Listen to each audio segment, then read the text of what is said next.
Hello, good morning, नमस्कार। सभी का स्वागत है पावर ऑफ नॉलेज लीगल इस चैनल पे। आई होप सब अच्छे से पढ़ाई कर रहे होंगे।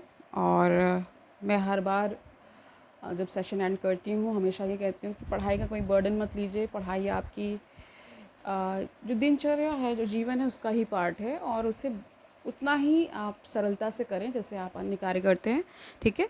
आजकल बहुत सारे सुसाइड केसेस आ रहे हैं जिससे मन थोड़ा सा खिन्न होता है। अपनी अपनी मानसिक अवस्था का विशेष ख्याल रखिए। आप ये समझिए इस जीवन में ही सब कुछ होना है, मतलब इस जीवन के अंदर ही सब कुछ है। अगर इसी को आप नष्ट कर लेंगे तो फिर क्या ही रह जाएगा ना। तो हम अपने टॉपिक पे वापस लौटते हैं। थोड़ी सी अवेयरनेस मैं मेंटल हेल्थ को लेकर के रोज़ एक नया कुछ 2 मिनट या 1 मिनट का मैं करना चाहूँगी, क्योंकि ये बहुत ज़रूरी हो गया है आज के समय को देखते हुए। ठीक है। बहुत सारे एक बताइए क्लास 1 के बच्चे सुसाइड्स कर रहे हैं। उनको उनकी मानसिक देखिए अवस्था कैसी कितनी बिगड़ी होगी, तभी तो वो ऐसा कर रहे हैं। ठीक है। तो सुन करके और न्यूज़पेपर्स में पढ़ के ये सब अच्छा नहीं लगता है। एज अ सोसाइटी हम शायद फेल हो रहे हैं। और इंडिविजुअल से ही सोसाइटी, बहुत सारे जब इंडिविजुअल्स एक साथ होते हैं तो वही सोसाइटी बनती है। मैं सोशोलॉजी की भी स्टूडेंट रही हूँ। ठीक है।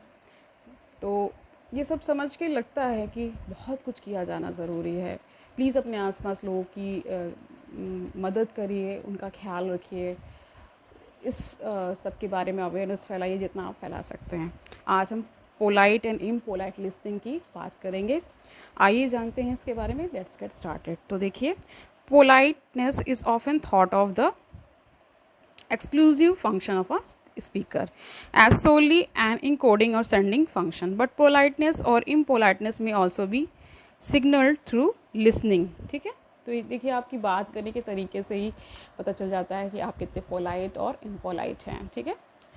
Second, through active listening you let the speaker know that you acknowledge and accept his or her feelings. In the sample responses given, the first two listeners challenge the speakers. देखिए इसमें एक example इन्होंने दे रखा है, उसी को ये बता रहे हैं। और थोड़ा सा समझ लीजिए कि इम्पोलाइट लिसनिंग क्या होती है और पोलाइट लिसनिंग क्या होती है। कि आप शांति से अच्छे से सुनते हैं, बीच में आप इंटरप्ट नहीं करते हैं स्पीकर को, वही होता है। ठीक है।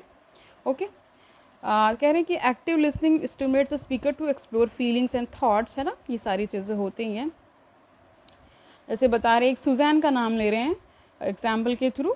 Suzanne, the active listener accepted what you were feeling. In addition she also explicitly identified your feelings. You should angry and frustrated, allowing you an opportunity to correct her interpretation if necessary. ठीक है। आप देखिए यहाँ पे बता रहे हैं, जब आप कम्युनिकेट करते हैं तो बहुत सारे बैरियर्स हमने जाने थे लिसनिंग के प्रोसेस में ही, है।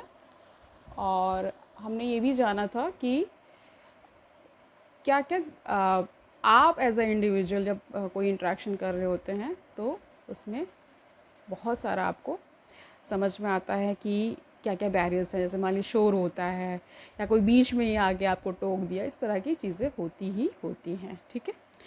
तो देखिए, the techniques of active listening में 3 बातें इन्होंने बताया है। जैसे पैराफ्रेज द स्पीकर्स मीनिंग, है ना।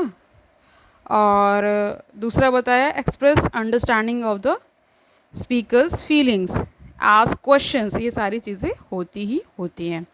तो देखिए यहाँ पे बता रहे पैराफ्रेज का मतलब stating in your own words and what you think the speaker means and feels helps ensure understanding and also shows interest in the speaker.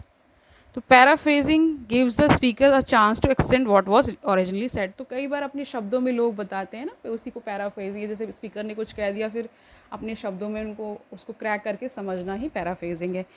आप देखिए express understanding of the speakers feeling, यानी आप ये बताते हैं कि मुझे समझ में आ रहा है स्पीकर्स को, स्पीकर जो कह रहा होता है, तो स्पीकर्स की जो फीलिंग है यानी कि जो वक्ता है उसकी फीलिंग्स को आप अच्छे से अंडरस्टैंड कर रहे हैं, इसको भी एक्सप्रेस करता है लिसनर। ठीक है।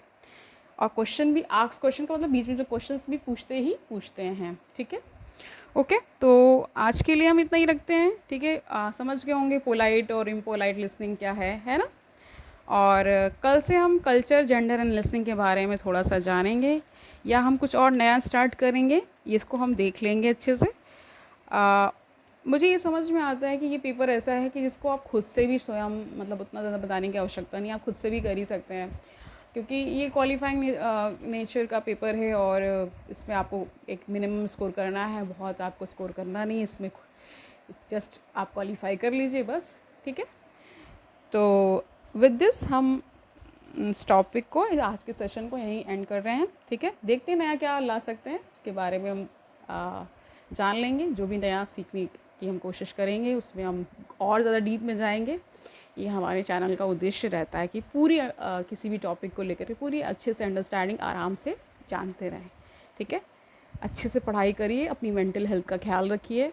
अगर कहीं कोई ज़्यादा परेशानी हो रही है तो डॉक्टर्स की हेल्प लीजिए, ठीक है। ये आपको विशेष ख्याल रखना है। पढ़ाई अपने स्थान पर है, जीवन अमूल्य है, वो सबसे ऊपर है, ठीक है। कल मिलते हैं, तब तक के लिए पढ़िए लेकिन कोई बर्डन नहीं लेना है। All the very best.